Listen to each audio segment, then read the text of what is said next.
വയലാറിൻ്റെ വിവാഹം, ഇതാണ് കഥയുടെ പേര്. വയലാർ മാരസ് കോളേജ് പഠിത്തമെല്ലാം കഴിഞ്ഞ് ലോ കോളേജിലോട്ട് പോയി.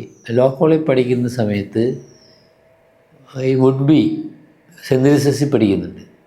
അങ്ങനെ അവർ രണ്ടുപേരും സന്ധിക്കുന്നത് മാരസ് കോളേജിൽ എല്ലാ ശനിയാഴ്ചയും വരും. ഒഴിവ് ദിവസങ്ങളിലും ശനിയാഴ്ചകളിലെല്ലാം ഇവർ രണ്ടുപേരും മാരസ് കോളേജിൽ വന്നാണ് അവരുടെ പ്രേമസല്ലാപം. അപ്പോൾ അതെല്ലാം പല കുട്ടികളും കണ്ടിട്ടുണ്ടെങ്കിൽ ശനി ഞായറും ആയതുകൊണ്ട് അധികം ആരും ശ്രദ്ധിച്ചിട്ടില്ല. പക്ഷേ ആ കാലഘട്ടത്തിൽ തന്നെ രണ്ട് പെൺകുട്ടികൾ വേറെ, സരസ്വതിയും പ്രഭാവതിയും, അവർ രണ്ടുപേരും രവിയായിട്ട് വലിയ അടുപ്പം പ്രകടിപ്പിക്കുന്നവരെ. അത് ശരിക്കും അതൊരു കൃത്രിമമാണോ അതോ മറ്റുള്ള ആളുകളുടെ ശ്രദ്ധ മാറ്റാൻ വേണ്ടി നടത്തിയ ഒരു പ്രകടനമാണോ അത് ഒറിജിനലാണോ എന്ന് നമുക്ക് അറിഞ്ഞുകൂടാ. ഏതായാലും അവരും ഇതുപോലെ ഒരുപാട് സമയം ഈ അത് ഒരാളല്ല, രണ്ട് പെൺകുട്ടികൾ ഒന്നും ചെയ്യുന്നിട്ടാണ് ഈ വയലാറായിട്ട് സംസാരിക്കുന്നത്. അപ്പോൾ ഈ മാരസ് കോളേജിൽ KSU, അന്ന് KSUയുടെ സ്ഥാപകൻ വയലാർ രവി തന്നെയാണ്. അന്ന് ആ സമയത്ത് തന്നെയാണ് SFI ഉണ്ടാകുന്നത്. SF മാറി SFI ആവുന്നു. അപ്പോൾ ഈ SFIക്കാർ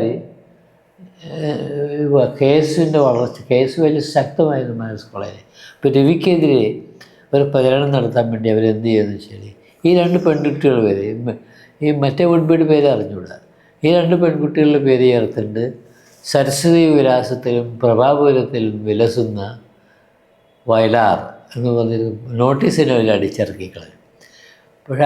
പക്ഷേ അത് എനിക്ക് തോന്നുന്നത് ഇതെല്ലാം മറ്റതിൽ നിന്ന് ശ്രദ്ധ മാറ്റാനുള്ള ശ്രമമായിരിക്കും. കാരണം മേഴ്സി ഒരു ക്രിസ്ത്യൻ അരിസ്റ്റോക്രാറ്റിക് കുടുംബത്തിലൊരു സ്ത്രീയാണ്.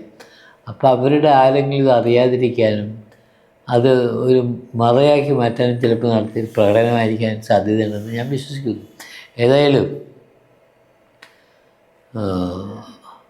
ഒരു ദിവസം, ഒരു ഞായറാഴ്ച ദിവസം, ലോ കോളേജിന് മുൻവശത്തുള്ള പള്ളി, ഇടതുവശത്തുള്ള പള്ളി, ആ ഇടതുവശത്തുള്ള പള്ളിയാണ് ഇവരുടെ പള്ളി, ഇടവക പള്ളി.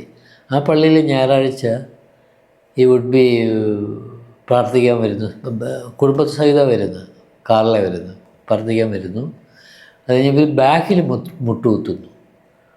അത് കഴിഞ്ഞ് അച്ഛൻ പ്രാർത്ഥന തുടങ്ങിയപ്പോൾ ഈ വുഡ് ബി നേരെ പുറകിലോട്ട് മാറി, പുറകോട്ടും വന്ന് പുറത്തോട്ടിറങ്ങി നേരെ റോട്ടിലോട്ട് വന്നപ്പോൾ അവിടെ ഒരു കാറ് കിടപ്പുണ്ട്. ഒരു കാറ്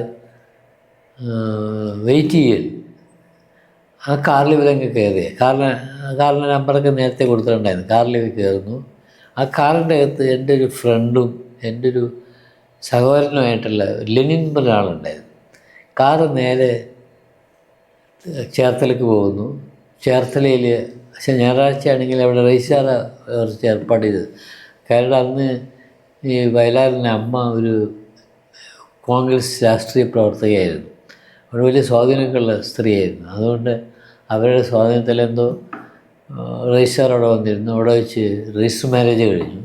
രജിസ്റ്റർ മാരേജ് കഴിഞ്ഞ ശേഷം ഈ മേഴ്സിയുടെ വീട്ടിലോട്ട്, അല്ലെങ്കിൽ വുഡ്ബിയുടെ വീട്ടിലോട്ട് ടെലിഫോൺ മെസ്സേജ് പോകുന്നു.